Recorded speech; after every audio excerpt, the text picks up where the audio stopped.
Welcome back to my Keep Up channel.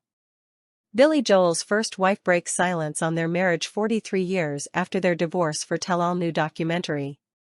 Billy Joel's elusive first ex-wife Elizabeth and Weber broke her silence on their 8-year marriage 43 years after their divorce while attending the Tribeca premiere of his film And So It Goes in Manhattan on Wednesday. The silver-haired muse has a starring role in the first part of Susan Lacey and Jessica Levin's two-part documentary about the 76-year-old singer, which premieres next month on HBO Max. "It was great then, it's great whenever I think about it, and it's great now, to revisit," Elizabeth reflected to People. "Susan approached me in a very personal way, and it resonated with me, and Billy licensed the music, so I knew that there would be good music. So it felt right, and it still does." Weber also credited her granddaughters and close friend executive producer Steve Cohen with convincing her to disrupt her really nice private life to be featured in And So It Goes. "She's been maligned incredibly in the blogosphere," Cohen noted. The native New Yorker walked the blue carpet at the Beacon Theater with her 59-year-old son Sean Small, who she welcomed during her first marriage to John Small that famously ended after her affair with his Attila bandmate Billy. "I was just in love with a woman," Joel confessed in the doc. "And I got punched in the nose by John, which I deserved." Elizabeth promptly left both men, and the 5-time Grammy winner was just in a lot of pain and attempted suicide twice, first with sleeping pills and then by drinking a bottle of furniture polish. "You can't even do yourself in," Billy said of his failed attempts. But Joel's depression over his heartbreak inspired him to write his 1971 debut album, Cold Spring Harbor, featuring the song She's Got Away inspired by Weber.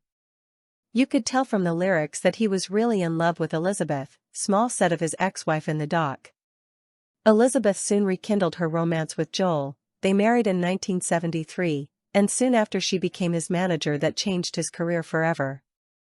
According to the Washington Post, when the Bronx-born musician composed Just the Way You Are in honor of Weber's birthday, she shrewdly replied, "Do I get the publishing too?" In fact, it was the NYU alum who pushed Billy to choose the 1977 Mushy Ballad as the second single off his fifth studio album The Stranger, which reached number 3 on the Billboard Hot 100, won him 2 Grammys, and became the turning point of my career. Elizabeth also inspired Joel's songs The Stranger and She's Always a Woman, as well as being mentioned in his 1973 hit Piano Man. She was the waitress practicing politics. But Weber tired of the Tony winner's substance abuse and left him as a manager and a wife around the time of his 1982 boozy motorcycle accident, which resulted in him having surgery on his right wrist and left thumb.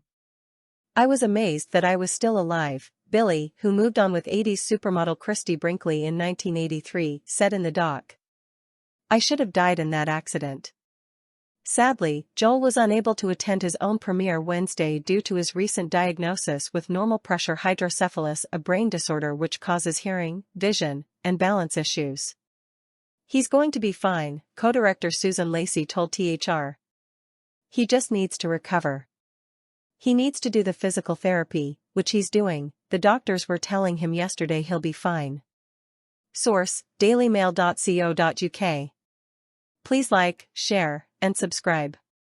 Thank you for watching.